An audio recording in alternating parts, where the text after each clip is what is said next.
What's up, hockey players? I'm Coach Joey with Francis Hockey Academy, and today we're going to talk about defensive zone organization and understanding what areas of our D zone that we want to protect and what areas of our D zone that we want to pressure. Before we jump into the video, I'm going to put a little card up at the top of the screen with my playlist for all of my systems videos, so that way you can click on it and go through and watch videos that you think are interesting to help improve your knowledge of hockey systems and increase your hockey IQ. So let's jump into today's video. So you're going to notice right away we have these vertical black dotted lines. So these lines represent the invisible lines on the ice running through all of the face-off dots aside from the center ice one. Now this is going to create an invisible, barrier based on the landmarks of the ice that help us to differentiate the area that we want to protect in our D zone and the two areas that we want to pressure in our D zone.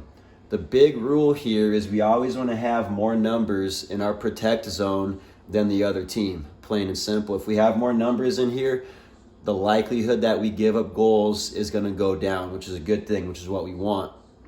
So we have an attacking player with the puck in the corner, a supporting attacking player on the high wall. We have our attacking D1, our attacking D2, and then we have an attacking forward in front of the house. So we want to situate ourselves to outnumber the attackers in the protect zone first. That always is our priority, is to outnumber the opponent in the protect zone. So we're going to have D1 between the net and this attacker, and we're going to have wing 1 in the shooting lane of this D and in a position to help out D1 in front of the net if need be. So we're looking good so far. It's 2-2, right? 2 protectors versus 2 attackers. Now with this D here, they're not really a huge threat right now, but we want to make sure that we can get into the pressure zone and pressure them. So we're going to have wing 2 still within inside our protect zone, but just right on the border. Because if the puck gets to this defenseman here, we want wing 2 to come out and pressure right away. And if they move the puck elsewhere, wing 2 just retreats right back to the protect zone. Again, we don't want to chase the puck around at the expense of protecting our house. Okay? D2, for example, now needs to be our active pressure, right? This is in their area. That's their guy to cover. They're in the pressure zone. And now our center is going to support D2 from inside the protect zone here, right? We have our vertical lines. And as you can see, we have 4 defensive players versus 2 attacking players. So we have 4 protectors in our protect zone and only 2 attackers. We're not going to give up a goal, and we have good pressure on this guy in the corner. Now, in case this player decides to move the puck up the board, 2 things can happen.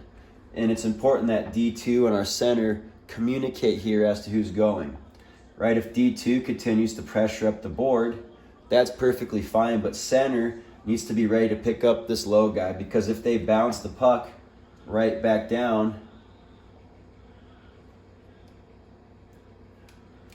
and now D2 is up here, the center needs to go right away.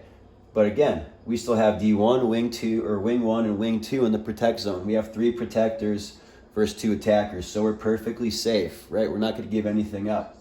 But the key here is that we rotate, we communicate, and we always retreat back to our protect zone. Okay? Again, if this forward moves up to this D, wing 2 pops out, D2 drops back into the protect zone, and the center just slides up to help out wing 2, right? So let's talk about if the play switches now. Okay, so they get a forward over here, and they move the puck across. Now the number 1 rule here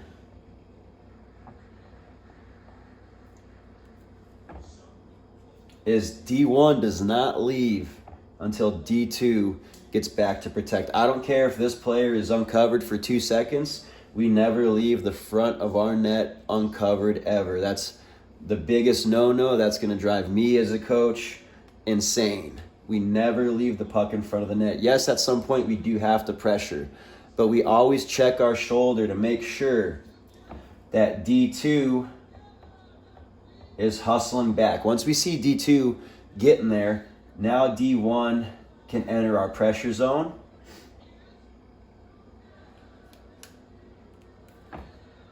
And now we got D2 right where they're supposed to be. Okay?